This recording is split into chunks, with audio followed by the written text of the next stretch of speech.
Nimbagal daw yun kay Ilocano. Kumusta po kayo? Piyesta ng Tamurong kay Ilocano dito sa barangay namin.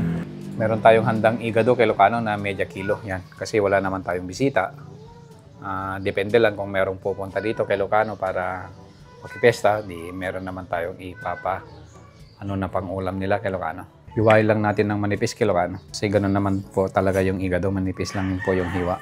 Tapos pahaba po yung karne. Ito talagang igado yung handa ng mga Ilocano kay Ilocano. Hindi yan mawawala pag mayroong birthday, kasal, yan, debut, piyesta. Laging mayroong igado kay Ilocano.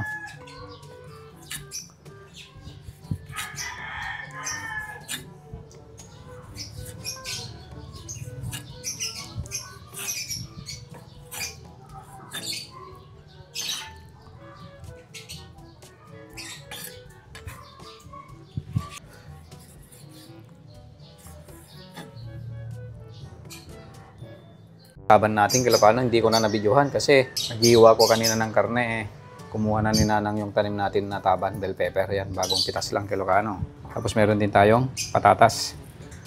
Yan yung rekado ng igado.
So, na-prepare na natin yung kay Ilocano, lulutuin natin na igado. Ito po yung mga sangkap niya. Yan.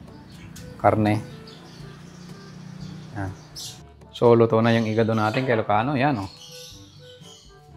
Happy Fiesta, Barangay Tamurong. Yan, kay Ilocano. So, mangal daw tayo kay Ilocano. Kain po tayo ng igado. Yan. Sarap.